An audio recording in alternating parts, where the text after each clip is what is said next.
right, welcome to another edition of Millennials Are Killing Capitalism Live. Make sure, of course, as we get started to, like the video, share it on social media, subscribe to the channel if you have not already.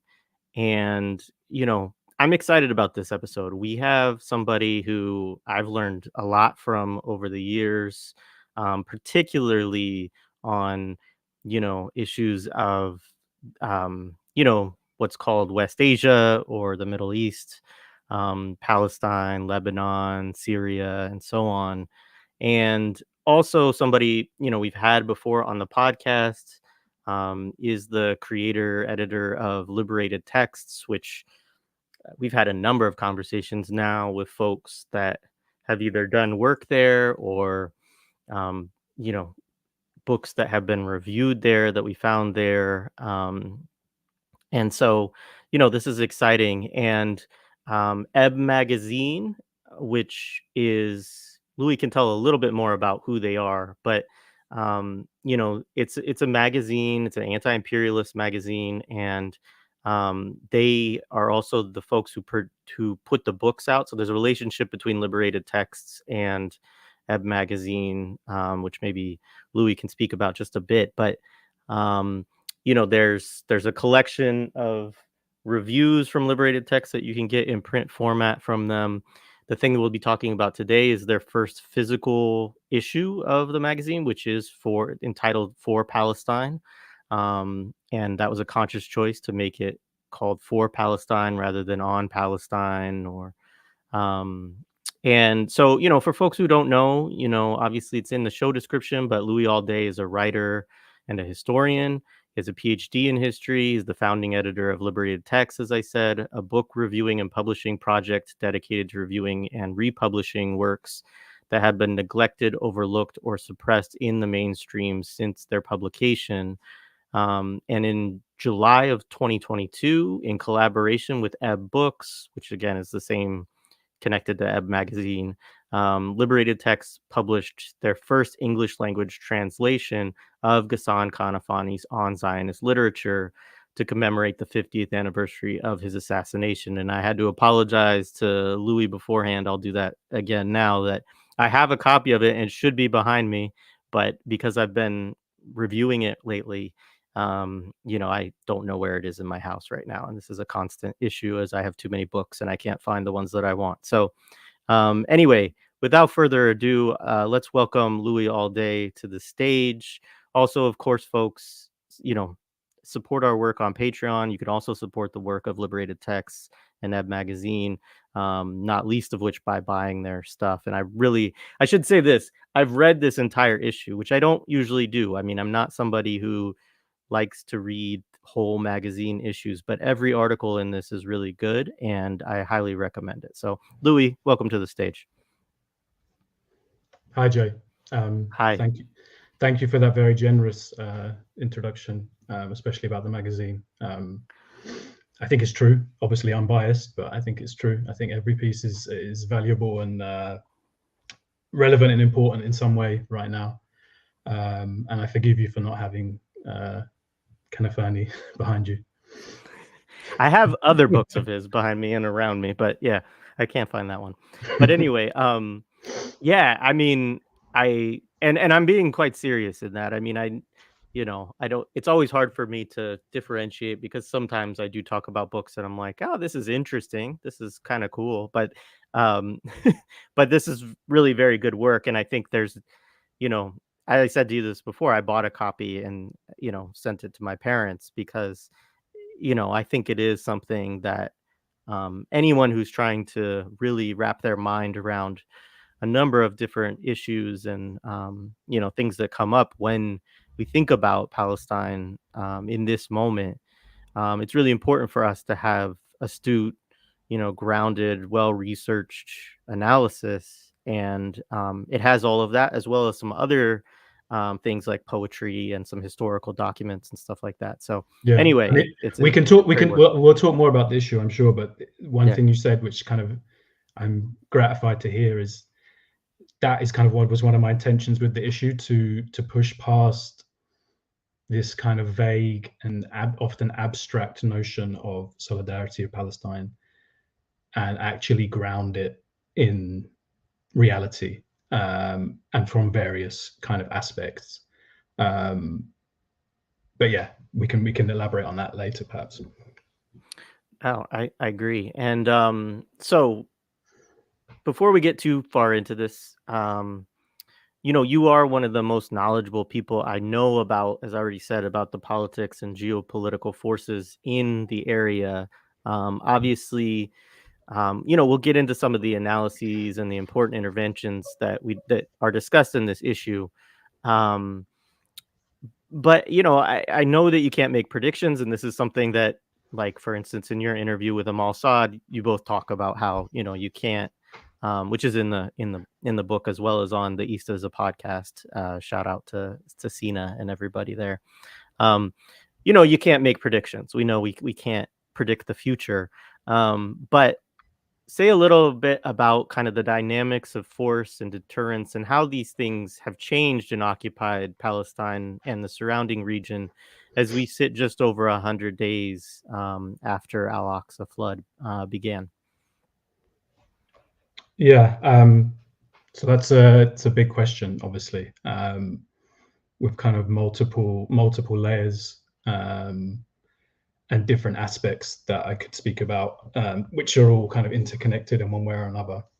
And you're right that it's very hard to predict the future with certainty, and it's often kind of fool's errand to do so, because you can end up looking stupid pretty quickly. And I think many elements of this situation are very, very fluid, and unpredictable and quite opaque at the moment. And there's a lot going on, so much so that it's genuinely hard to keep up with different elements. Jordan bombed Syria yesterday, supposedly to do with drug smuggling, but I actually haven't had a chance to look into more what is going on there.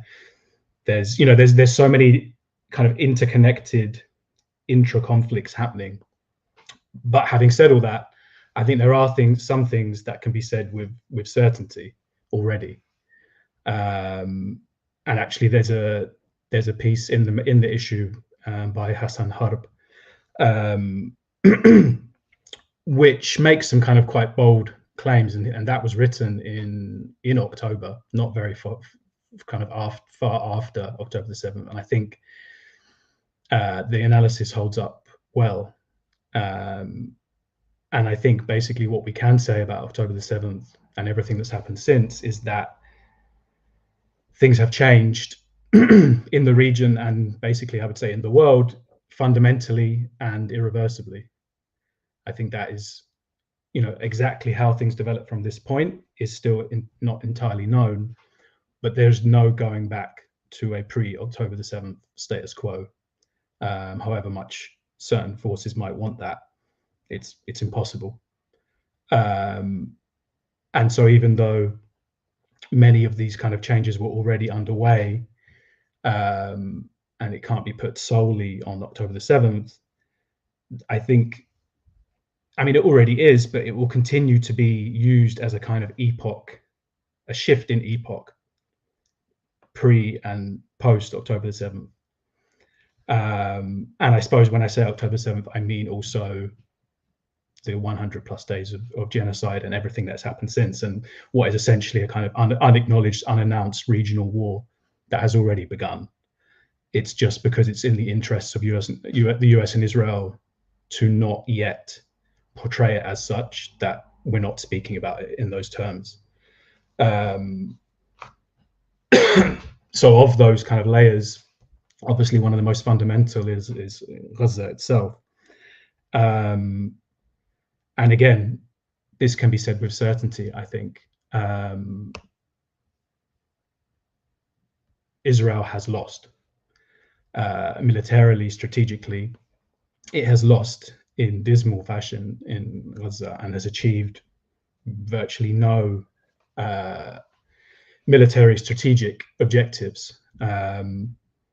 It's suffered heavy losses, especially by its own standards. It's clearly under reporting and under acknowledging those losses.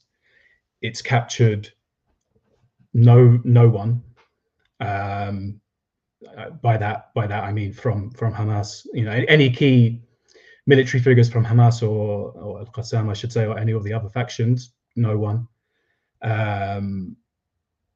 The military capability of Al-Qassam, Saray al-Quds, and the other factions is ongoing. To this second, that doesn't appear to have been substantially dented, and obviously that is not solely, but in large part, due to the tunnels, which clearly they don't know how to deal with. There was these kind of, I think, essentially PSYOP reports put out that, they're going to flood the tunnels. This is how it's going to work, and some like scary pictures. We're going to flood it with seawater. That's obviously, as of yet, unfounded and probably nonsense. And not only is the military capability of the United Factions still in place and still ongoing in Gaza itself, they're still firing missiles into occupied Palestine, Israel. So I don't think it's an exaggeration to say that it's been pretty disastrous.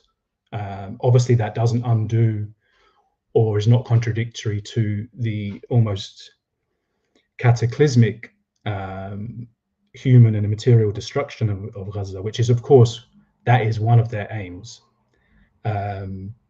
I think some people were there's been a bit of a discussion like, their aims weren't military, it was to destroy the infrastructure, etc. So you can't say they failed, but they're interconnected, but they're different things.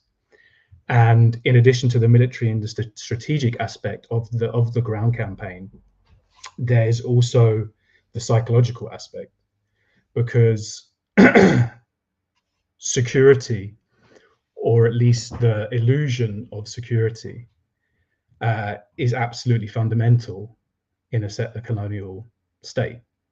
If you're saying to people, come and live here, and whether that's internal movement from somewhere considered or deemed safer to a frontier area, so-called, or you're actually bringing in people from Brooklyn or Paris or whoever these settlers are, if you're saying, come here, we'll give you tax breaks, we'll give you this, none of that is going to really cut much if they don't, even if it is an illusion, if they don't have the illusion of security, that they can live in these kibbutzim or wherever they are, and know that Gaza is only kilometers away.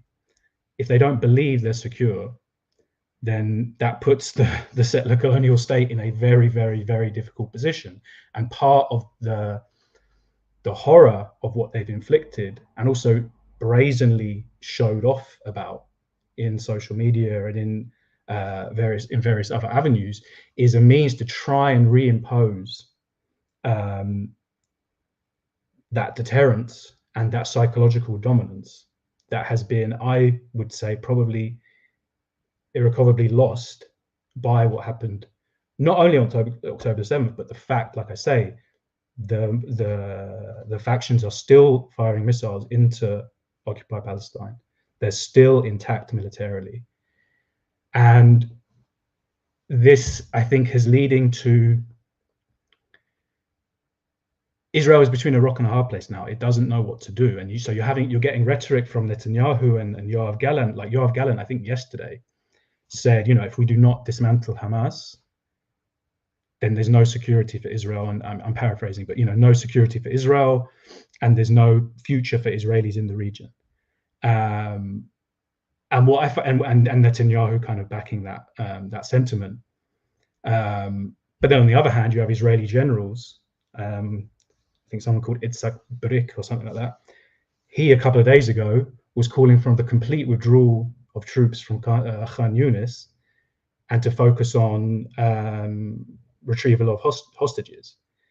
So I think there's internal disagreement, kind of not moral or it's tactical, strategic disagreement. But and Gallant is kind of backing himself into a corner with that kind of rhetoric, because if he's saying if we do not dismantle Hamas, then X, Y, and Z, they're not going to dismantle Hamas. They can't. That's very clear. Or at least not without an indefinite continuation of a genocidal campaign, which is not sustainable in so many ways, especially economically, from the perspective of Israel. And I think there are signs that they are withdrawing. So, for example, the 36th division of the Israeli military was withdrawn, but not replaced. And I saw this clip of a Tunisian former Tunisian general speaking on Tunisian TV, and that's one thing I wanted to say actually before I go into this in detail. The difference between what is being presented on Western media and reality is, I don't think it's ever been so stark. It's huge. One second. There's a little rattling sound I'm hearing. Is it? I'm wondering if it's. I can't hear it. No. Do folks in the chat? Oh, I think it's gone now. All right, cool. Let's go. Sorry, maybe it's me. It's cool. And I think one thing that brings that kind of disparity between reality and the Western media narrative into really sharp focus is when you read or it says the host is. Did you mute me? On accident. I was trying to adjust your settings. I'm sorry. Hang on. Cool. Is when you listen to or read Arabic language media, where, and I'm not talking about from like a kind of taking sides perspective, just the actual content. They actually have informed military analysts, for example, that analyze militarily what is happening in a kind of, even if they do support Palestine and they do support Hamas, they're still objectively analyzing military developments in a way that is just so alien to see happening if you compare it to the Western media. And yeah, this Tunisian former general was saying basically, if you're withdrawing a division, which is a huge number of troops, I think he said like 20,000, and you're not replacing it. So it's normal to withdraw a division or a unit, and then you replenish it with troops that are not, whether it's because of injuries or exhaustion or supply, whatever. But if you're taking one out and not replacing it, you are in effect withdrawing.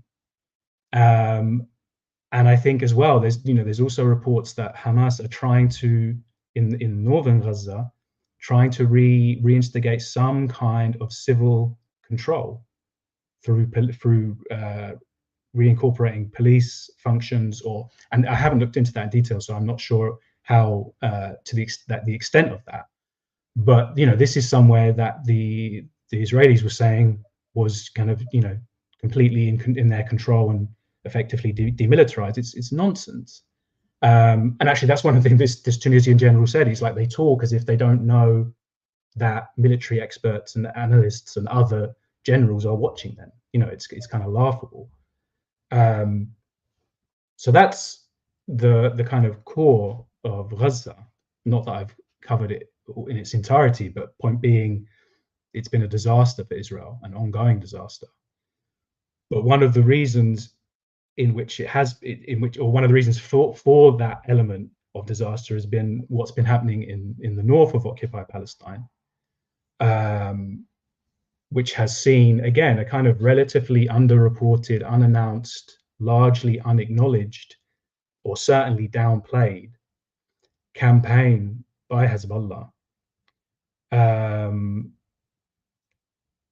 in which they are basically dictating the pace and the intensity of that conflict, accumulating kind of small wins and making progress. And again, I think we can probably talk about that more later. But that's having a huge impact on what's happening in Gaza, because the Israeli military is very conscious that they need to split forces in case it further increases in the north, and that's a big fear. The former national security advisor for Israel and the recently head of the National Security Council, a guy called Eyal Hulata, he predicted that if there is essentially a full-blown war in the north, because there is now essentially a kind of relatively low intensity conflict, if there's a full-blown war, Israel could be looking at losing 15,000 soldiers, which is a huge number for a military and a country that size. And just to give you some comparison, in 2006, which was a disastrous defeat for Israel, they lost something like 130 soldiers. So, you know, when Gallant, I mean, this is the irony. We're so used to the rhetoric of Israeli politicians being so divorced from reality and cynical and, you know, lies. But actually, when Gallant says, you know, is essentially framing this as an existential conflict, he's not wrong on that. He means it in a different way and for different reasons, but that's actually true. And the fact that he's saying that and Netanyahu is endorsing it, again, it shows that the US, even though it's kind of, I would say, probably undecided, they're not averse to this potentially becoming an announced full-blown regional war. Because it's fascinating the way in which, if it was in the interests of the US and Israel for what's happening, what Hezbollah is doing and what's happening in the north to be portrayed differently, we suddenly wouldn't hear the end of it. And there'd be complete, I mean, there is anyway on a low level, but like rampant and rabid demonization and fear-mongering of Hezbollah and what it's doing, you know, inflated casualty figures and all kinds of things. But actually at the moment, the kind of opposite is happening because it's not in their interest to draw attention to it. Mm-hmm. There's also the West Bank, which I won't speak about at length, partly because I haven't kept up with recent events in the last couple of days. Although I did see yesterday a resistance group in the West Bank blew up at a Israeli military bulldozer, and there's basically kind of a more underground resistance taking place in the West Bank, which could prove to be very significant. Again, on the fundamental level of splitting Israeli forces, dividing where the Israeli military needs to direct its, you know, not infinite resources, which again, of course, as well, the longer that the Israeli military is mobilized, the more the Israeli economy suffers because of how many people are enlisted, not to mention, and I'll probably elaborate on that later when we talk more maybe about Hezbollah, but the displaced people from northern Galilee in the north of occupied Palestine, Israel. It's having an immense social and economic impact, which is not really sustainable. And then to kind of go out again from occupied Palestine and Lebanon itself, you've got the broader situation. And probably perhaps kind of most in the headlines and most relevant right now is Yemen, obviously, and what Yemen is doing. And this is the Yemen. What Yemen is doing is fascinating and important in so many ways, and it really shows as well the kind of unresolved historical nature of Western attempts to control the Gulf and Red Sea region. And it put what Yemen is doing and the reason for the US reaction and the reason for the hysterical reporting on the Houthis, etc. And also this desperate attempt, especially in the UK, to strip away the context why Yemen is doing this, or Ansar Allah, why they're doing this, which is explicitly in their own words, we are taking these actions because of Gaza, and they will stop if the genocide and the attacks on Gaza end. You know, they've been so clear and transparent about that, but that's completely obscured. And then you have people like the British Prime Minister Rishi Sunak literally just saying, oh, well, this is nothing to do with Gaza. And this just completely cynical, absurd way, just completely lying and just infantilizing the population of this country. And it's really, really dangerous for Israel, because Israel is incredibly reliant on imports. I read something like 80% of essential needs come through the Red Sea. So this is obviously extremely problematic for Israel, especially when you combine it with the economic the economic problems being caused by the mass enlistment, by just generally of the war economy, by the impact, for example, on construction and some other industries which are usually dependent on Palestinian labor, but that's not been allowed. So construction is basically just dead and not happening. Also agriculture to some extent.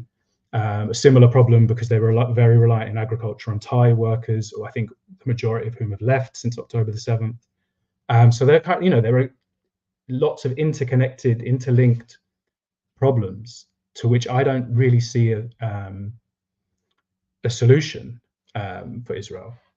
And just actually, I was just going to go back and say something about the kind of more pure military strategic developments. A piece in the issue by Bikram Gill draws that together really, really powerfully and nicely, and basically the kind of Israel's war of genocide against Palestine's war of liberation, and kind of ties it back to 2006 and the military strategic development since then, and how to make sense of what we are seeing. So I definitely recommend reading that. And actually, just on the point of what Hezbollah is doing, I asked a good friend of mine who's like a 48, so-called 48 Palestinian, he lives still within occupied Palestine. I asked him to just have a look at Hebrew media, what's being said about like the Upper Galilee, the northern part of occupied Palestine.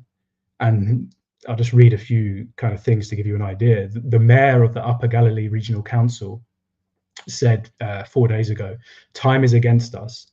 Every day that passes without the government setting goals and works for the security of the people of Galilee does harms that can't be reversed. The government of Israel has to take responsibility and remove the threat of Hezbollah rockets and infiltrations, and make sure there is going to be an economic plan." And notice that he says, harms that can't be reversed. Another one quoted a displaced settler from the north: "We can't see the end and the return home. We can't return home if it's not safe and secure. The story of Hezbollah has just begun." That's from December. And another one from January, again from a displaced settler from the north: "We can't accept this reality. They can't promise us there are no tunnels, i.e. they're worried there are tunnels going from Lebanon into occupied Palestine that Hezbollah fighters will emerge from."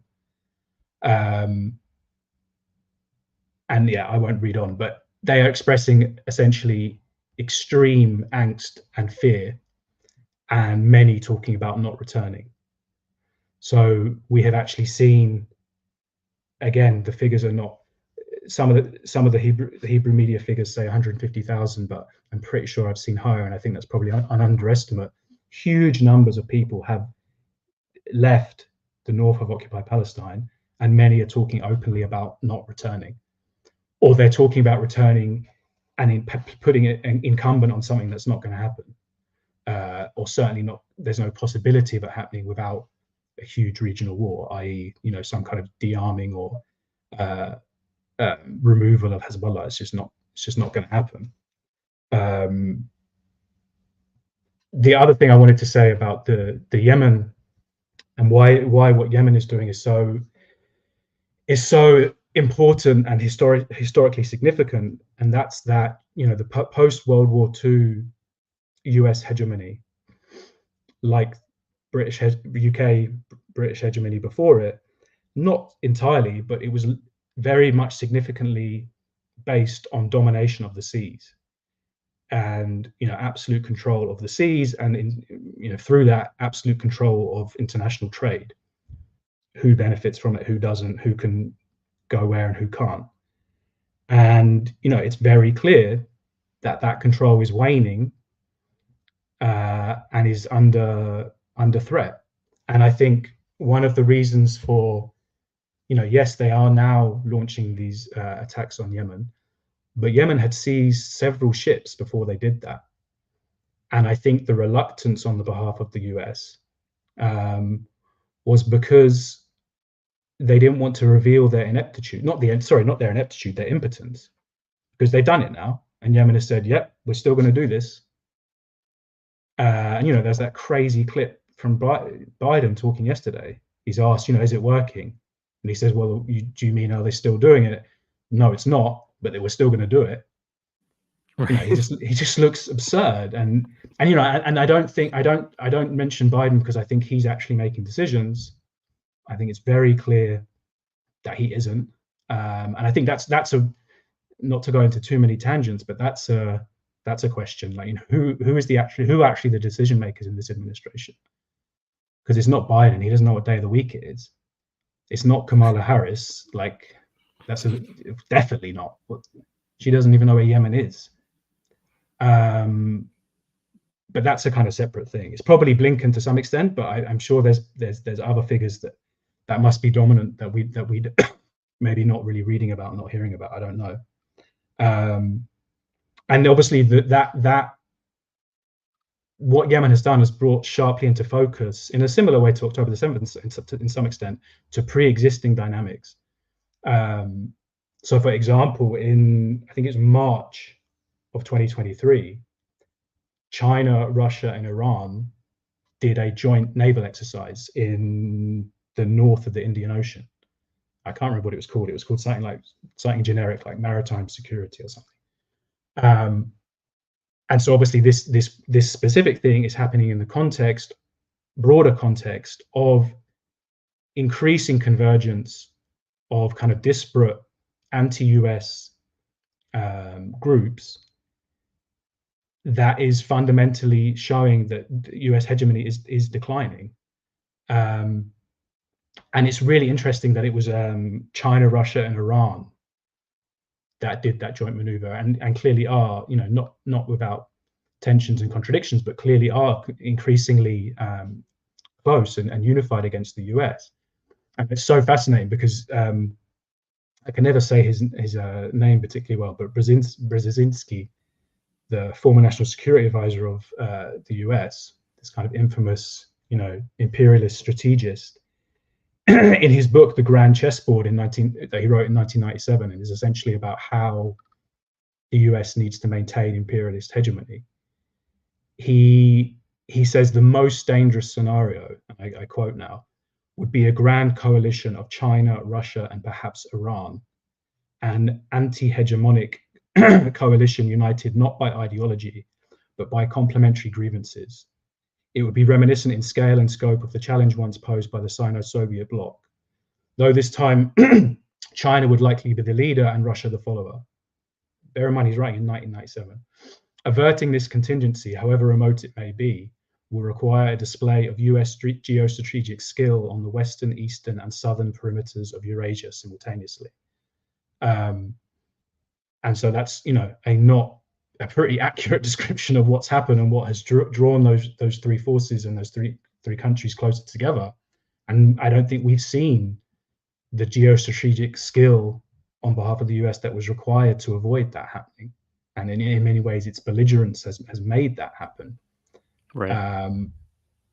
So that's the kind of broader context. And then just one thing that is so fascinating to me as a historian, and kind of actually more related to my PhD and that side of things, the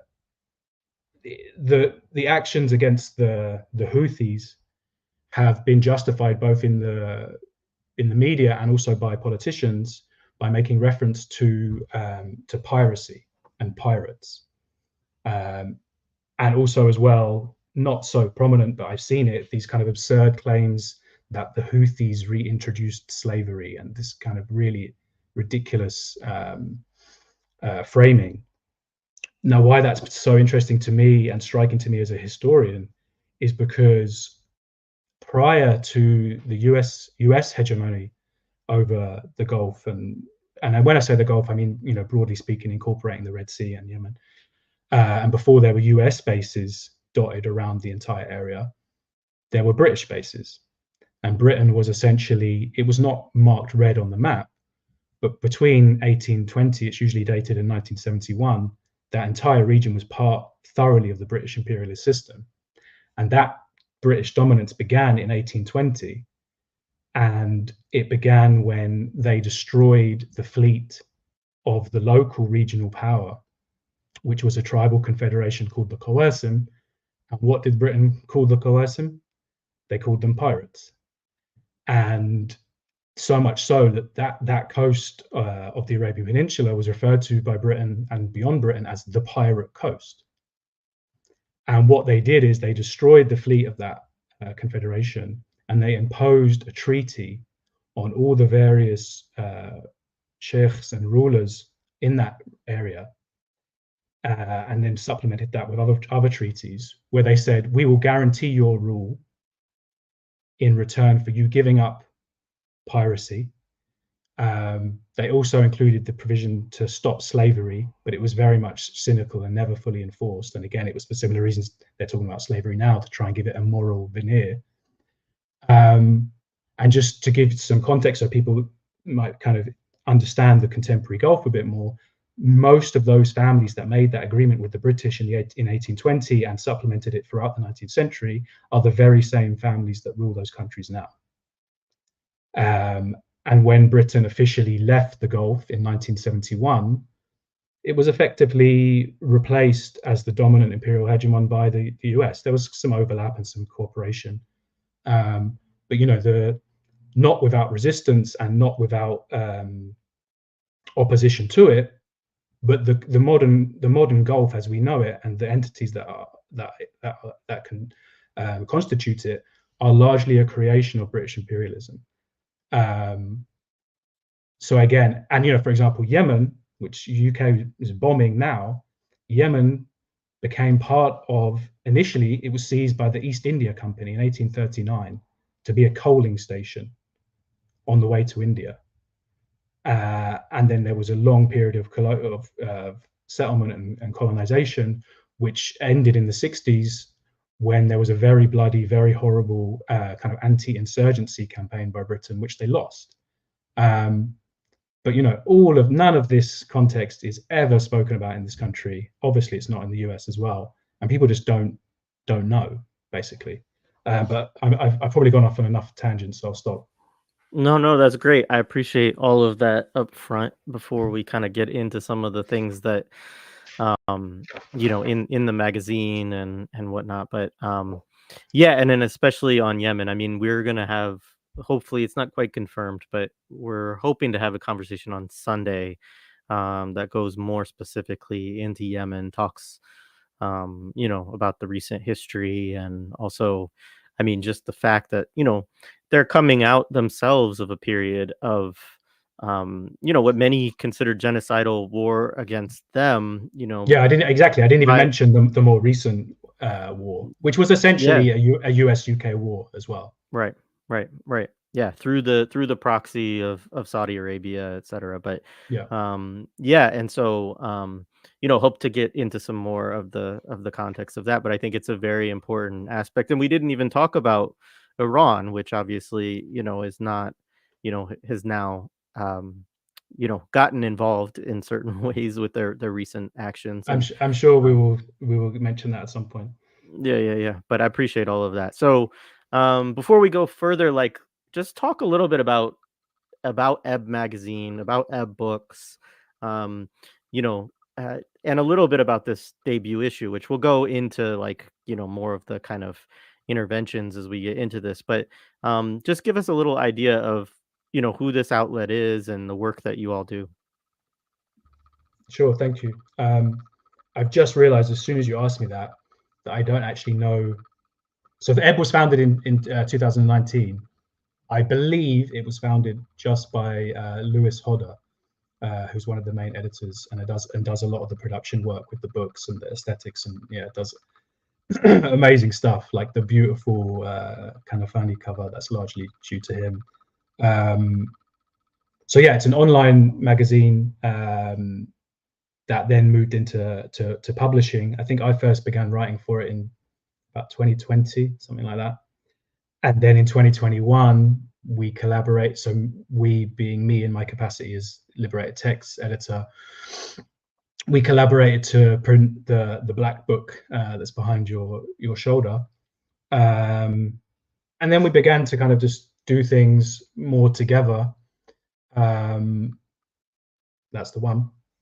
And then in 2022, we published, as you mentioned, on Zionist literature.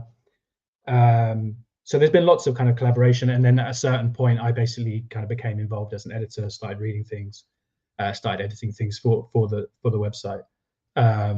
We're all volunteers. We're not making money from this. Anything we do make from what we do, we then put into more projects. I won't talk about it now, but we've got some very exciting publishing stuff coming up. And so a physical issue was already being, like, the prospect of shifting from a solely online magazine to an actual, physical magazine was already on the cards, was already being spoken about. And then October the 7th happened. And I honestly don't remember exactly how it kind of transpired. I just remember putting the idea out there because it seemed so pertinent. And then because I don't know about you, and I'm sure this is probably true of a lot of people, that period, and to some extent still this period, was so overwhelming. And there was so much like adrenaline and anxiety and heartache and anger that honestly, my memories of actually putting this magazine together are not particularly coherent. And it happened not in a negative way, but in a slightly kind of organic, slightly haphazard way. Like, we didn't put out a call for stuff. It just kind of happened. But I'm very pleased with the kind of eventual result. And I think there's a kind of logic that underpins the whole issue. And obviously, one of the reasons I felt it was necessary was because the propaganda onslaught was and is just fucking horrific. Sorry. And yes, there's a need to kind of push back against that in the short term, whether it's through actions, through Twitter, through whatever it is. There's a need for an immediate response to propaganda. But I think something that is a little bit more long form, a little bit slower, has real value and has a need, along the lines of what you said at the beginning of the show. And then I guess more broadly, one of my intentions, both kind of consciously and I think subconsciously as well, was to move away, because this is something I've seen a lot, is move away from this kind of passive sympathy or pity, whilst they're both understandable emotions, but to move away from that kind of feeling of pity or sympathy with the Palestinian cause and with Palestinians. And because that can sometimes, I think that means of reacting can sometimes actually distance and disconnect between the person supposedly feeling sympathetic and the object of that sympathy. And it can also be quite patronizing as well. And I think it often kind of depoliticizes things. So kind of moving away from that and towards empathy, like kind of deep empathy that accepts that, what the people that are suffering in Gaza, that could be us. There is no, the only reason it isn't is by chance of birth. There is no moral or intellectual difference between us and them that somehow can, that's their fate and this is ours. So moving towards that more real empathy and actual solidarity in a way that it's an informed political stance, not a moral sentiment that, oh, that's terrible, that's so awful. I mean, obviously it is terrible and obviously it is awful, but that can't be the end of it. Like, oh, this is terrible what's happening to those people. Because then that just becomes X is bad, when the real question is, well, how can X be stopped? In this case, how can Israel and its genocide be stopped? Who are the forces and the powers that are trying to get it stopped? Who are they? What can we, so it's about, and this underpins a lot of what I say and do. It's trying to move away from this kind of fantasy Palestine that you can feel sympathetic towards and think that you're in solidarity with, but then in many cases reject, ignore, if not outright demonize and reject the very forces that are materially fighting for the thing you are supposedly in solidarity with. There's a contradiction there. And I don't think, I'm not saying a magazine issue is going to solve that, but that's the kind of like underpinning of what both my intention with the magazine, but I think I can speak for many of the contributors when they would say a similar thing to what I'm saying.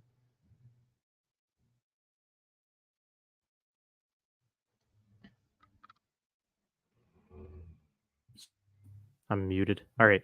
I appreciated this and wanted to share it, which is just kind of this is the, the inside of the issue here. And, just this part that Ebb was created in 2019 at a time when mild forms of social democracy found themselves unable to confront either the limits of parliamentarianism or their complicity with imperialism.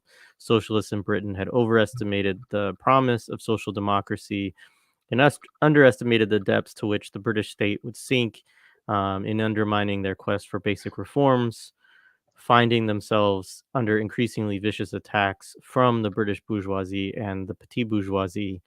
Absent from all this was the communist left, who, with fractured exceptions, conceded the organized and progressive elements of the working class to the unions and found themselves in increasingly contrarian positions that assured their descent into chauvinism. And it goes on, to say more about, you know, thinking, with Lenin's thought and thinking with Marxism and as well as, um, you know, look, looking to analyze things with, strong folks and stuff like that. But it actually struck me to some degree because this is very similar to why Josh and I started Millennials Are Killing Capitalism back in 2017, because it was like, within what many people were activated by in terms of the Bernie Sanders movement, there were these same seeds of, these same problems. And I think we can see them quite manifestly, now in you know, Bernie's inability to do. I mean, he's a Zionist, as Steve Salato would say and said here, but his inability to put anything forward, or to really strongly advocate in any kind of way. I mean, the the most significant thing he did was put forward a bill that got, defeated, which was like, maybe we should look at whether our weapons are being used for war crimes. Yeah. Which of course, like, I'm not against that sort of thing. Not that I think that it would yield anything, but it's quite amazing that the Senate would vote such a measure down. Because it's like, I mean, that's exactly how you Sa- participate in a Sanders is genocide. Sanders is a good example though as well of the kind of the clarifying impact that all this has had. Yeah, for sure. Frankly, I think people that were surprised by his stance weren't really paying attention or were in denial, because he had been actually so clear. He was completely dismissive and antagonistic to even BDS. He was self-proclaimed Zionist. There's not an anti-imperialist figure he wouldn't demonize and shit on. It shouldn't have been a surprise, but it still was to a lot of people. And I'm not casting aspersions on those people. I think it's just it's even though it's been horrific largely in its clarification, this moment has been immensely clarifying. And he was never, Sanders was never worth the investment in the first place. And it was there. People should have seen it. And I remember Steve Salato got a load of shit for calling out Sanders, probably in like 2018, something like that. I won't name names, but a lot of people turned on him. I think it was even as far back as like 2015, because I think it was maybe even longer. Yeah. And he was right. He was absolutely right. But yeah, let's not talk about Sanders anymore. Yeah. Agreed. Agreed. So let's talk about some of the interventions that are being made in this issue. First, yeah, I don't envy the task of trying to put something like this together at such a volatile point. And obviously you just talked a little bit about how, that was very organic, and it wasn't actually a sense of, putting out a call and trying to, do it that way. One thing I do want to say for folks too, I do want to make a distinction, because sometimes we, obviously I know you're an academic, at least, I'm trade. I'm not. Yeah. Yeah. I am. You have a not. PhD. You have a Yeah. PhD.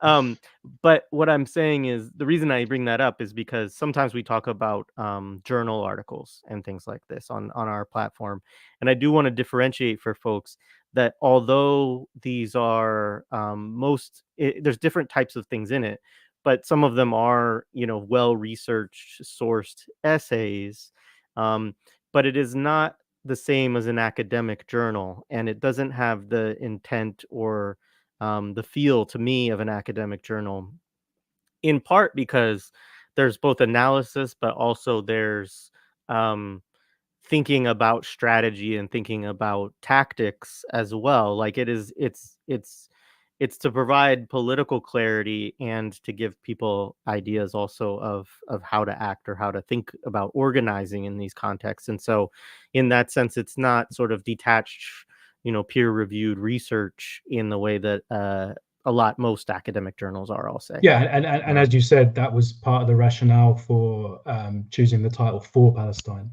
I had initially called it On Palestine, and I know it's only a semantical difference, but it's kind of symbolic in that, yeah, we're not just writing on Palestine as an object of study or an object of curiosity.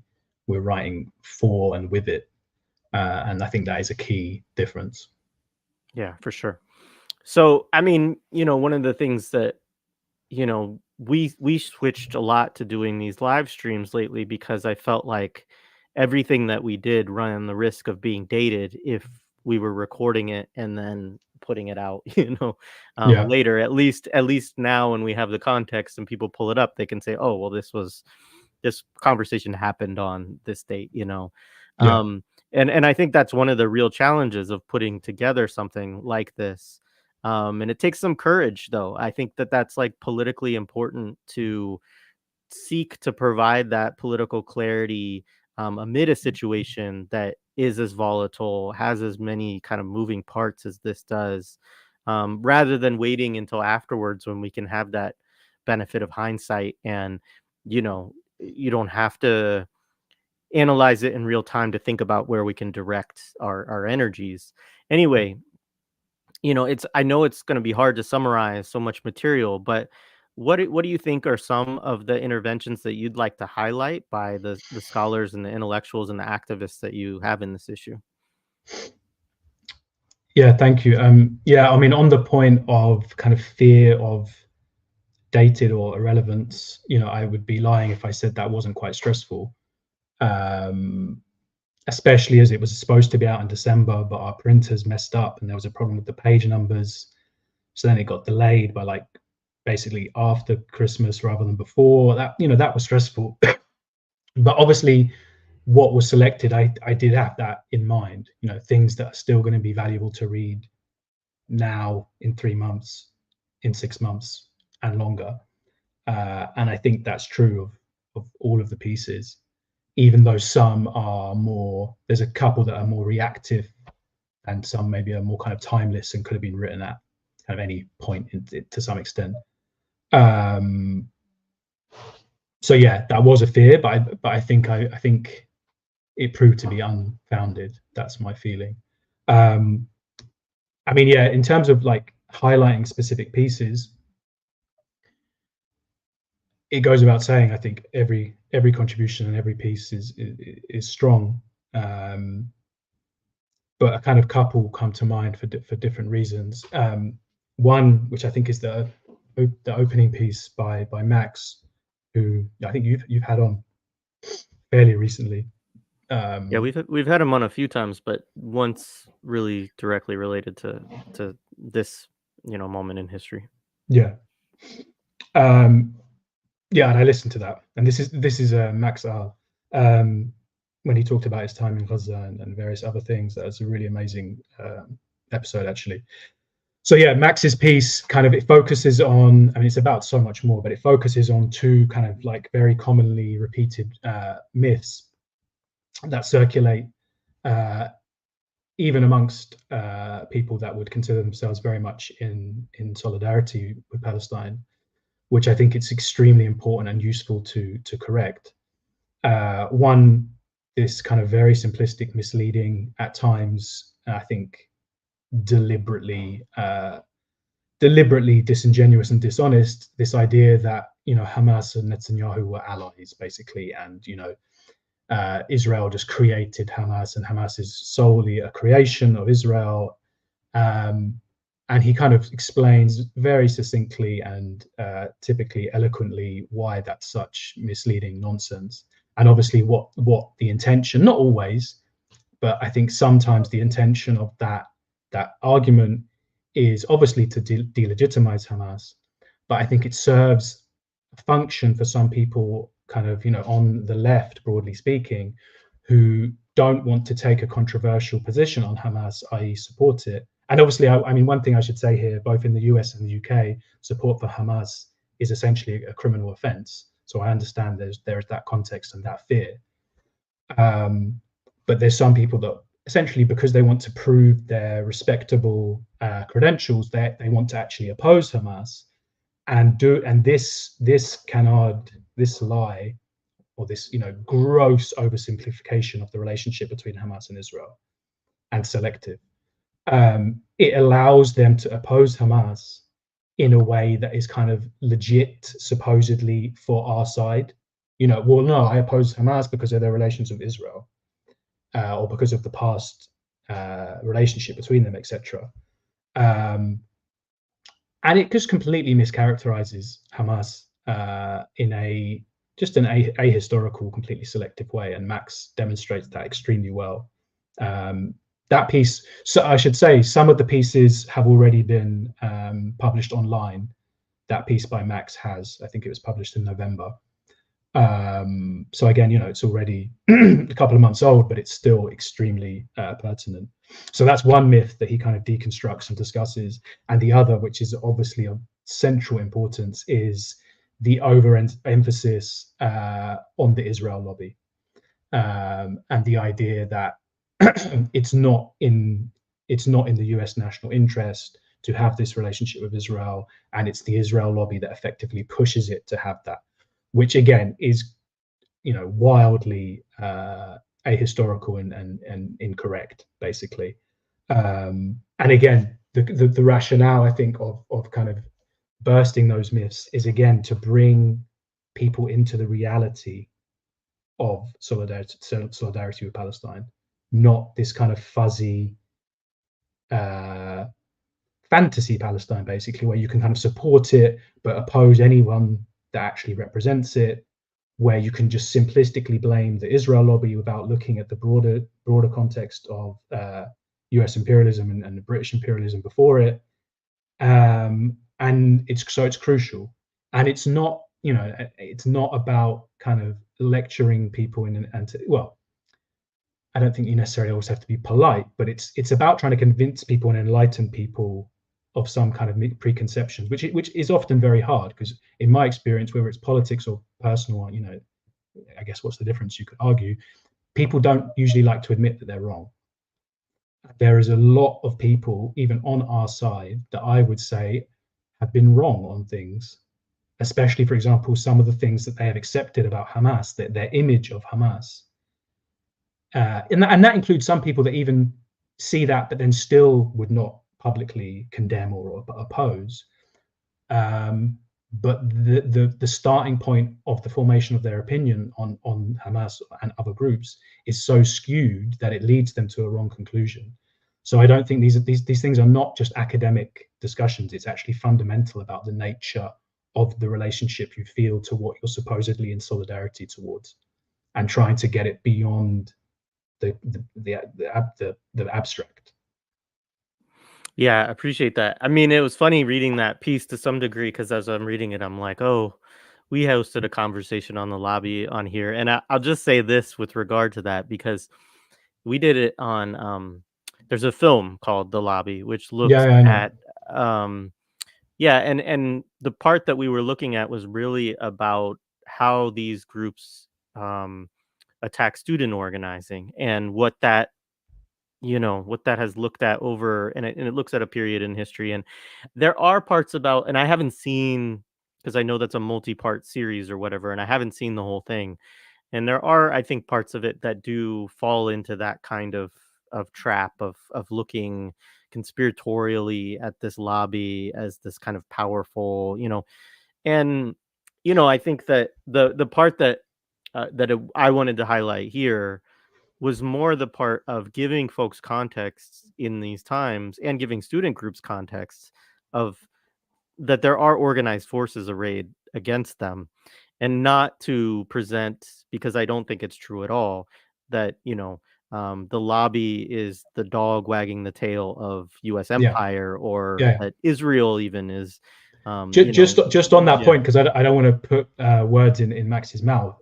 yeah, Neither my nor Max's point or argument is that a network of pro-Israel lobbying groups don't exist. Of right, course they exist, and of course they have an impact, whether it's on organizing, whether it's on student politics, whether it's on decisions of senators, and of course.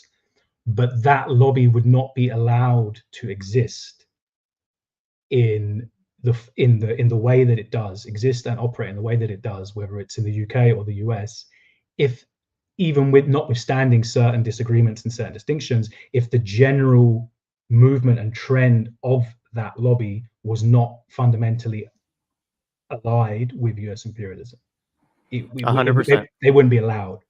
yeah, So it's, so Max's argument, just to be clear, is not the lobby doesn't exist. It right, does, but that lobby has to be understood within the broader rubric of the relationship and the function of Israel within the US imperialist system. yeah, And these, and 100, some, yeah. So I just yeah, want to be clear, because I don't want anyone yeah. misinterpreting what Max is saying. Yeah, no, for sure, and 100%, and I actually really appreciate. I always Max is like just great, in all the things that he does, and I really appreciated that piece, and also, even watching that film and hosting it, that was one of the elements of it that bothered me slightly, was that there wasn't a lot of discussion of why this Yeah, lobby, is able to exactly. just like And exist and this and, and way. it's quite a, yeah, it's fundamentally misleading ultimately. If all the emphasis is just placed on this shady lobby, you're not seeing the whole picture at all, and will lead you to form further incorrect conclusions on the basis of that assumption.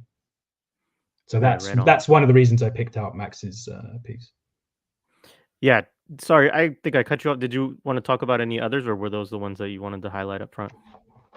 Um, there's a couple of things I'd mention. I mean, you've had him on several times, but the interview that I did with Abdul Jawad Amr is really good. And again, it links to this moving away from the abstract to the material and the real. And he talks a lot about the complete reluctance of, again, many supposed supporters to acknowledge that armed resistance, armed struggle has political and strategic aims and is a rational, calculated action, not just this kind of explosion of violence because of the siege or no, it's also occurring within a context, continuous resistance of different forms. And he also speaks about the West Bank. I mean, it's just a very good interview, which again I think has, let's say, aged well. And also, just speaking of the West Bank, there's another piece about the West Bank by an amazing young Palestinian scholar called Amit Faleh. And I would say he's bolder in some ways, because he does kind of make predictions, and he predicts this one way or another is the end of the Oslo Accords, and talks about what that means for the Palestinian Authority. And it's again, I think it's the outcome of that is obviously not clear, but it's that's also kind of aged well, I would say, even though the situation in the West Bank is very uncertain and unclear which direction it's going to go in. Well, I mean, to be honest, they're all good, and they're all about different things that kind of interconnect. One thing which I think is also very good, and it relates to Max's second argument about the role of Israel in the U.S. imperialist system, is the piece by Suleiman Hodali, which is the kind of, I would say, the most historical and in some ways the most kind of academic-like article, and it talks about for example, it opens by talking about the fact that the Afro-Asian Writers Executive Committee meeting took place in Gaza in 1961, which I had no idea about until he submitted the piece, which is incredibly moving to think about, especially in this moment, because what that means is in 1961, revolutionaries, communists, Marxists, decolonial figures from all over the world, from, I mean, really everywhere, Japan, the Soviet Union, multiple African countries, South America, everywhere, they all came to Gaza, and they were all in Gaza. This is 2 years after Che Guevara's visit to Gaza. Because Gaza was already then a kind of center of resistance, especially because so many, as I'm sure people were listening and you probably know, so much of the population of Gaza were refugees from southern Palestine, created in 1948. So it was already a very, very, I was going to say hotbed of resistance, but I feel like hotbed sounds kind of negative somehow. A center of resistance. And I'll just quote something quickly that the Afro-Asian People Solidarity Committee stated in 1961. Israel is an aggressive entity propped up by imperialism to be used in striking and menacing national liberation movements in the Middle East area, infiltrating to other parts of Asia and Africa, and that Israel is a tool in the hands of neocolonialism. It goes on and says, it's a danger to world peace. Reading those words over 60 years later, it's unbelievable how accurate they are. And the piece more broadly kind of talks about the relationship between Palestine, the Palestinian cause, and Palestine and the global South in a really fascinating way, in the way in which those solidarities kind of interconnected and interlinked over time. Yeah, I almost feel bad picking out individual ones because they're all so good. The other one I would mention as well, which you've alluded to, is the piece by Lara Kilani and Leila Shumali, which is about conceptualizing anti-Zionism as decolonization, and makes some, I think, really important points about some of the limited and occasionally very unhelpful definitions of anti-Zionism that have kind of been put out by some organizations and people recently. And yeah, like you say, I think that piece is more about kind of getting people to think, what are the organizing implications of that? What does it actually mean to be anti-Zionist? Who should it be led by? And what are the kind of limitations of some of the framing, for example, whereby we only talk about settlements being post 1967, and their point being, you ask someone from Haifa who's became a refugee as part of the Nakba in 48, that there is a settlement there now. It's all a settlement. And talking about post 1967 settlements only as settlements actually tacitly legitimizes the pre-1967 state of Israel in a way that is, even if not intended, is not helpful, let's say. Yeah, and we have a forthcoming conversation with Lara and Layla, where we get in more detail on that piece and some of the interventions, and I'm hoping that that's something that we can do with some of the other folks who've contributed as well, to kind of continue to highlight the work, because I think it is really great, and just they're great pieces, and they're good to have to discuss with folks. I'm really happy you're gonna speak to them. That's great. Yeah, and the other thing I'll say is that, I mean, I was aware of Abdel Jawad Omar's work before you reached out through Electronic Intifada, but you actually brought that to my attention of, oh, hey, you should have him on, and so I do want to also acknowledge that. I'd actually forgotten that. Yeah, it was in the midst of us trying, because we've been trying to have this conversation for I don't even know, probably a couple of months now, and you were like, hey, this would be a good person for you to have on after you published that interview, and we talked a little bit about that interview in our first conversation with them. Yeah. So one of the folks that you have had on that I've been trying to get on but haven't been able to get on yet is you had a conversation with Amal Saad, and she's one of the, if not the, kind of premier scholars on Hezbollah that's not, um, a raving imperialist, which is what most of Yeah. them are. And she has a forthcoming book on the axis of resistance, and is very sought after, even though a lot of times it's like these 2-minute sound bites for the BBC or whatever, but she's very sought after. I think she did actually recently have a longer interview, maybe with the Intercepted or something like that. I haven't checked it out yet, but she's And she did it. being She did one recently with EI, Electronic Intifada, which is it's really okay. good. Yeah. And then so you had a conversation with her on the East as a podcast, which a transcription of it is included in this text. It's a great interview.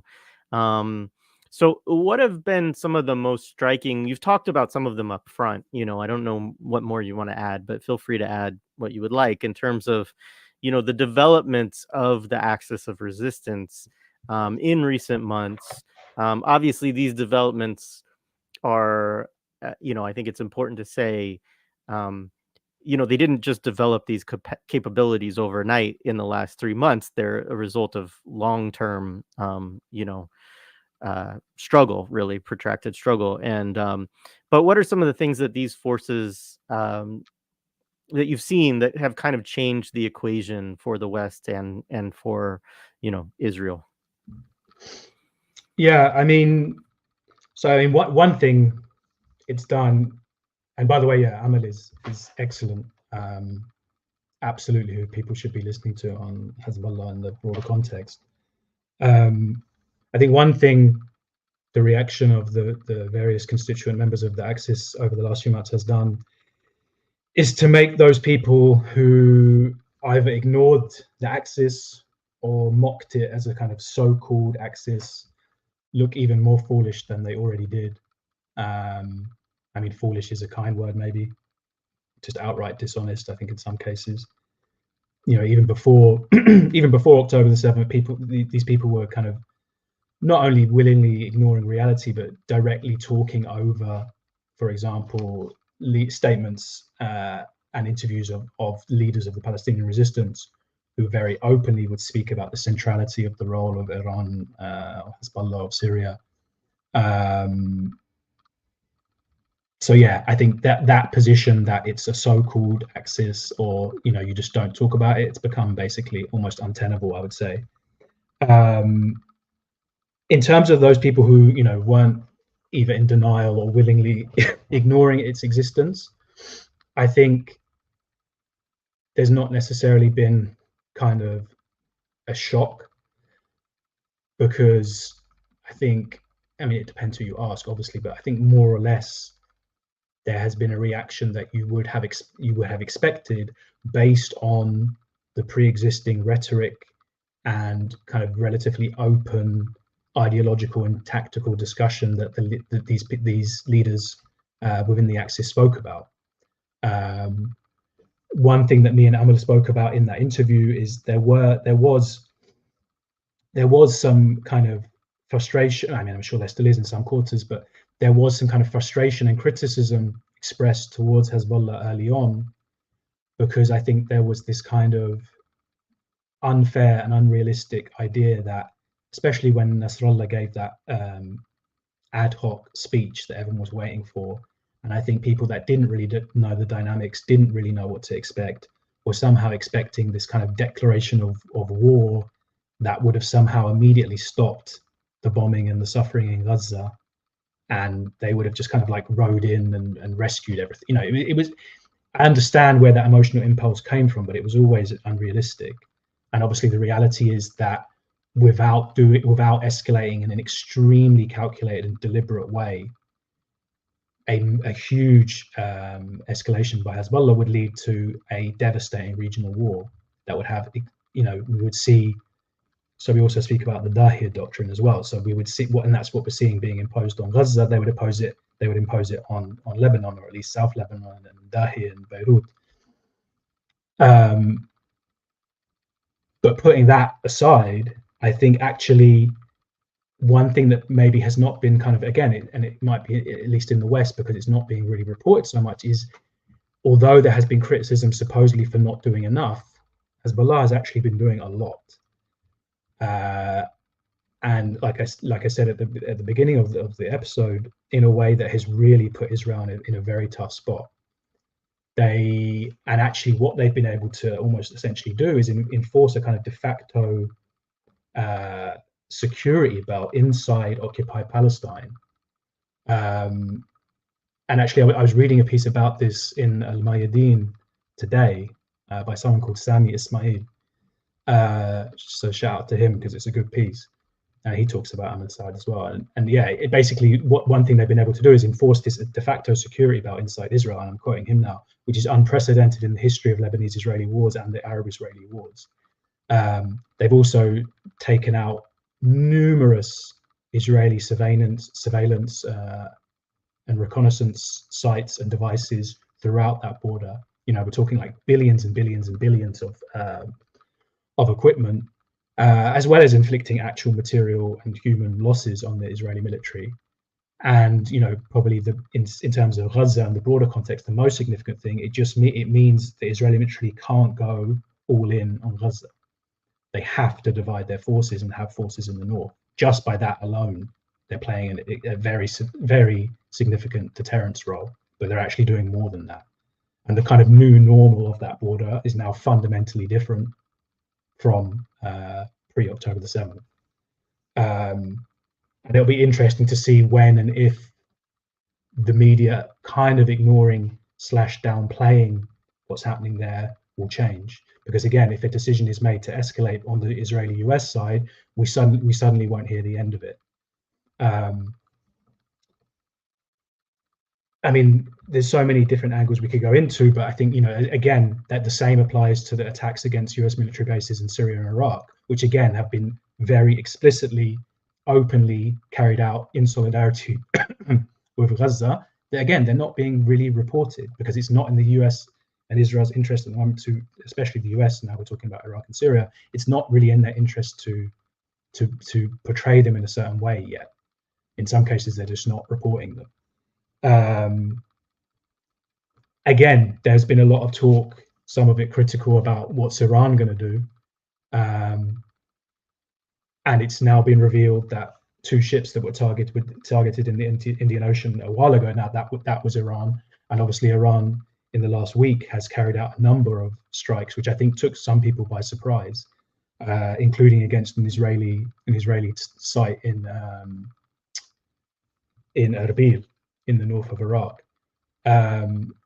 And I think of course we've discussed Yemen. I think the extent to which Yemen has become involved has surprised people. Again, people that maybe were already well acquainted with the axis of resistance and what it represents. The extent of Yemen's action and its commitment might have taken some people by surprise, because I think as well, like, to a lot of people, states aren't supposed to, because Ansarullah is effectively the Yemeni state at this point. They're not supposed to act like that, actually out of solidarity. It's not kind of an expected behavior, let's say, usually. It reminded me, I think I tweeted about it, I was like, what can this be compared to? And it reminded me of Cuba's intervention in Angola. In that way, there's probably other historical comparisons that can be made as well. But I think what all these actions show, which again is not a surprise to someone like Ahmed, for example, they have shown that they don't want a regional war. And when I say they, I mean the members of the Axis resistance. They don't want a regional war. They're not going to recklessly push for it or provoke it, but they are undoubtedly ready for one. Again, Nasrallah has said that explicitly. I think he said it on the 14th of January. He said explicitly, we are ready for a war without limits. And the Israelis and the US know when he says that it's not bluffing. Yeah, I'm not even actually sure if that answers your question, but hopefully that gives it. Kind of does. I think it's useful, and I think, yeah, I mean, to that extent, I think it's also, as I understand the Axis, it has been preparing for war for a long time, and so even though it might not seek it out, right, like that there has been intentionality and thought around preparing and sort of the inevitability of Yeah, I mean, you know, there's been a lot of the discussion within that act is, and even the statements of Nasrallah is that a great war is inevitable at some point, basically. But in the yeah, meantime, you kind of accumulate small wins, small victories, and dictate the pace and intensity of things until the moment at which it's unavoidable. That's, and that's not to be like teleological about it, that it's definitely going to happen and it's going to look like this, but that's certainly what is being prepared for. right. So couple things. So folks, if you have questions, I've started a couple of comments/questions, but if you have questions for Louis, drop them in the chat and I'll get to them after this one. The last question that I had prepared for you, Louis, today was, there's a little bit of archival material also in the magazine, a little bit of translation, and of course you've a couple of years ago, as we talked about, you published a translation of Ghassan Kanafani's On Zionist Literature. I guess about a year and a half ago now, but 2 calendar years.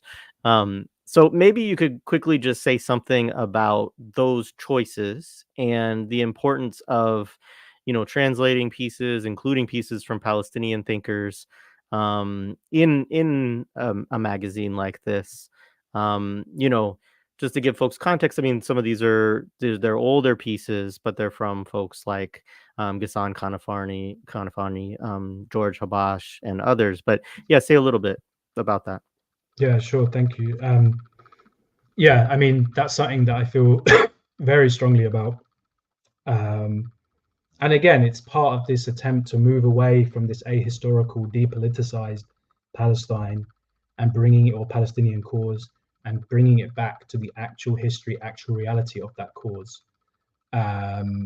Because a lot of kind of discussions or disagreements, they've already been settled and they've already been written about in detail by, for example, someone like George Habash or Fayez Sayegh. There's been some disagreement, largely from, I would say, people that are not even on our side, but this idea of whether Israel is apartheid or not. Fayez Sayegh wrote in 1965 that it was apartheid, and actually the way in which it was potentially worse than apartheid. How many years ago is that? In 1965, we're getting on for 60 years ago. No, yeah, that's just broken my brain a bit. That's 2024. Yeah. That's just like really fucked 60 my head. years ago. Yeah. So yes, it's something I think is very important. And so, for an example, one of the pieces that's in the magazine is a short transcript of an interview that Mahmoud Darwish gave in 1982, directly after, and it links neatly actually to what I just said, after Israel had looted and destroyed the Palestine Research Center, which was basically was the research center of the PLO based in Beirut, which produced incredible publications, multilingual publications in English and Arabic and French and Russian and other languages. And Fayez Sayegh's book about Zionist colonialism in Palestine was published by the Palestine Research Center in 1965. So Darwish is talking, and it's an extract from a film called Palestinian Identity that came out in 1984. And he's essentially talking about how, he and others were not surprised by the way in which Palestinian educational and cultural institutions were systematically targeted in Beirut or Lebanon generally, because it's just a broader part of the Israeli war against Palestinian peoplehood, basically against Palestinian society, against its ability to even kind of make testimony before history and to preserve that. It's an all-encompassing war. And obviously we need that kind of context to make sense of the mass destruction of cultural institutions and deliberate mass destruction of cultural institutions that we're seeing in Gaza. Like, for example, the university that was mined and blown up, I think, yesterday. And I think we can help make sense of that, not only because there's the concrete example of they already did this, to Palestinian educational and cultural institutions en masse deliberately in Lebanon. But you have someone like Darwish contextualizing that even more broadly within, like, no, this is part of the entire Zionist game plan and struggle that has to define itself completely into an attempt to negate any aspect of Palestinian life and identity and existence. And thank you, by the way, to someone called Robert Bishara who sent me that, and that just kind of happened organically again, and I thought, yeah, that's perfect to include. And yeah, I mean, in terms of people like Kanafani and Habash, a big reason for wanting to publish, translate, or in the case of the Habash piece that's in the issue, it didn't need translating because it was in English, is because so much of their analysis has been proven accurate. It was exact, it was principled, it remains completely relevant, and it shows how long this has been going on. The piece that we included by George Habash is a speech that he gave in 1970, and it's fascinating, actually, the context, because it's relevant to now and this idea of hostages. So basically, in 1970, the PFLP were in Jordan, and there was a Western-backed Jordanian government military campaign against the Palestinian factions in Jordan. And whilst that was happening, Habash and members of the PFLP took hostage a number of Germans, Americans, and British tourists in a hotel in Amman, and basically called for the strikes against the camps in Jordan to stop in return for their safe release. And the text that we included is the speech that he gave to the hostages upon their release. They were all safely released. No one was harmed. And it's the speech that he made in English, which was imperfect but eloquent and moving. The speech that he makes to them upon their release, explaining and rationalizing what they had done, and in some ways apologizing for what they had done, and saying, you know, from your perspective, I can understand that you think this is like an unacceptable thing to do, but you have to look at it from our perspective. And he says a line about, you know, we've been in camps for 22 years. Every single day we've been in camps. And that's 1970. And they're still there.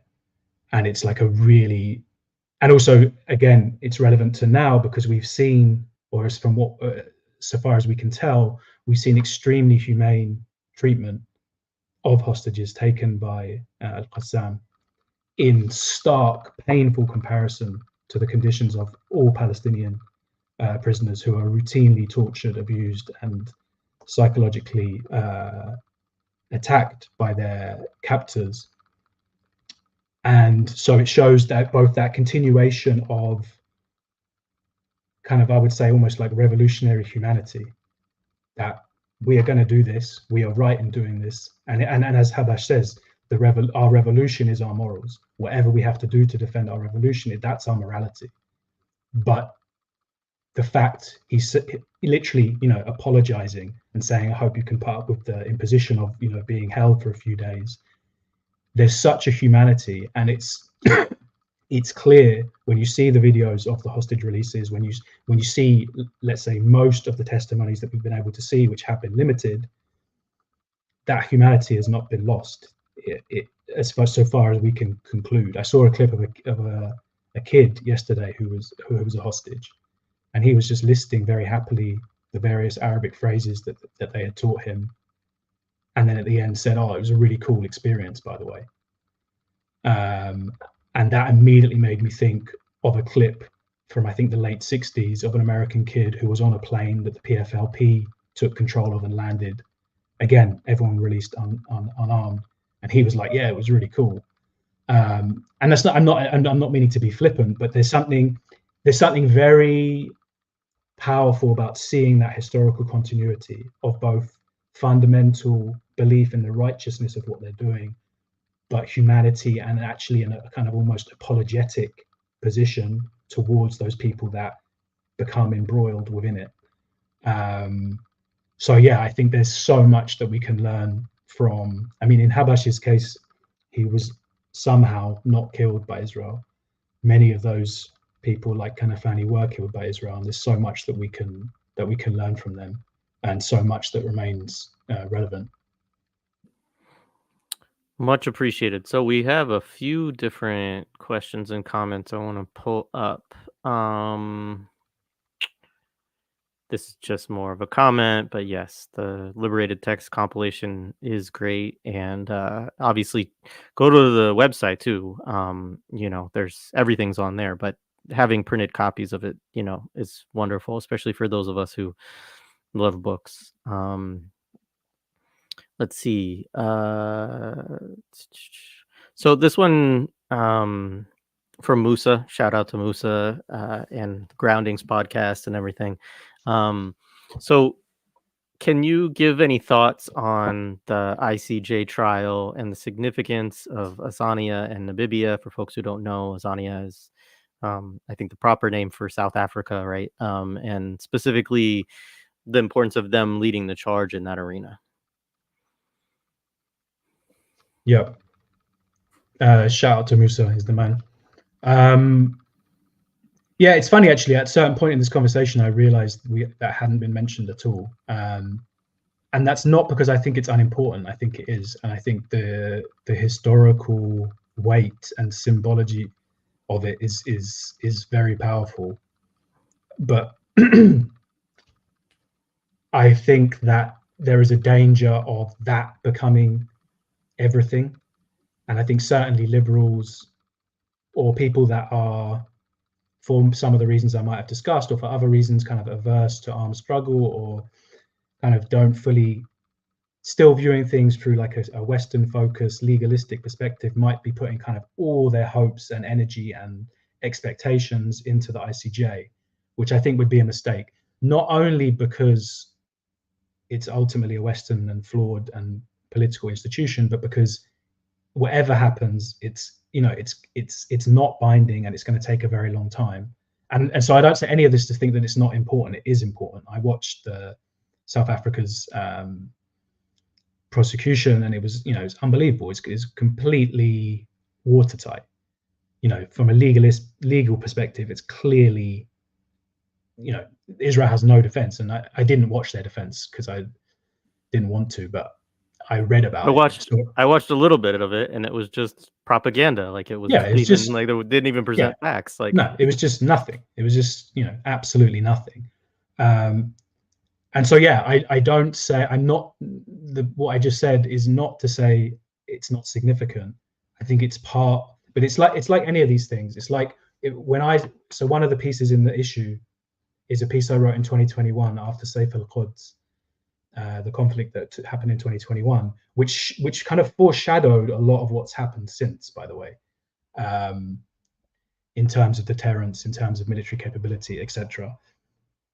So when I wrote that, or when I make that argument about the importance of supporting armed struggle, some people get very defensive and say, well, actually, BDS is extremely important, or BDS took the lead from the South Africa boycott, and etc. And it's like, I'm not saying we should be endorsing the legal, moral, fundamental right of the Palestinians to armed resistance is not me saying BDS is bad, or BDS is unimportant, or X, Y, and Z is unimportant. It's about viewing these things as like a holistic approach of resistance that has different strands that complement and combine with one another, not, oh, it's only about armed struggle, BDS is unimportant. And I think that the same thing applies to the ICJ and the kind of more legalistic avenue and the kind of world opinion avenue. Undoubtedly important, undoubtedly moving, undoubtedly significant, undoubtedly indicative of already this post-October the 7th world that we're in. Almost daily at the moment, we're seeing things that literally would never have happened if the last 3 months had not taken place. Almost daily, we're seeing that. It's absolutely a new and in some ways unpredictable world. And, it's fucking amazing that it's South Africa doing it. And now Namibia joining, and that the historical significance of that is certainly not lost on me. But for me, it's not going to be the primary.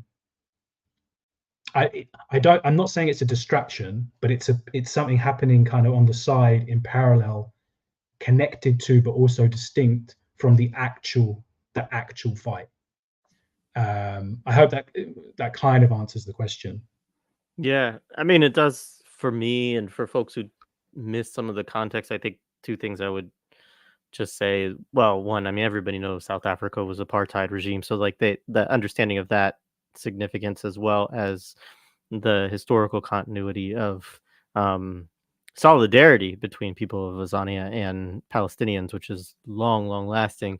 But also with Namibia in particular, like, Germany has taken this very belligerent pro-Israel stance in all I of mean, this, which is just, yeah, yeah. I don't even have words for Germany.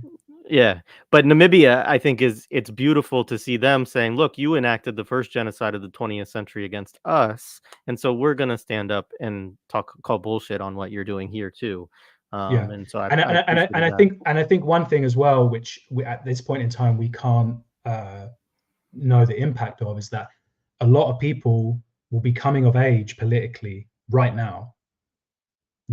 This will be the time when they first start questioning things, first start reading things, and so this will have a huge impact on people's way of thinking and ideology all over the world, in a way that we don't yet know what the impact of that is going to be.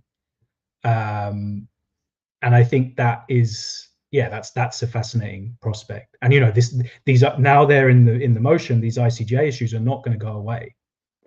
Yeah, And I largely feel like whatever happens, there is a positive some way, because if somehow the case fails, then the emperor really has no clothes.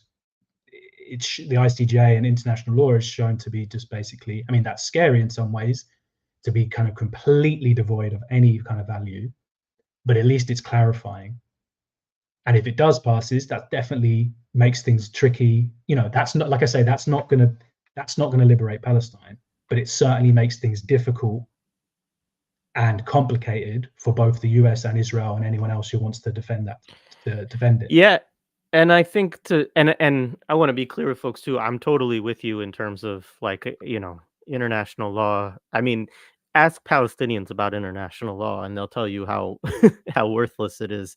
Um, but I think that the one aspect of it that I do see is, if there's some kind of, because they can't do a final thing for like 4 years, but they can issue some sort of preliminary, Yeah, which would be significant, no doubt. yeah, and if that were to occur, I think that it's quite possible, we don't know, can't predict, that some other states might increase their own pressure, economic and otherwise, whether it's sanctions, etc., on Yeah, Israel, and that could actually have some material impacts. I agree that 100%. it's yeah, And yeah, but that kind of, and for example, those kind of things, whether it's a global boycott or a sanction, those kind of things are going to have more impact if Israel is already suffering in other interlinked ways, whether it's militarily, whether it's economic impact of military matters.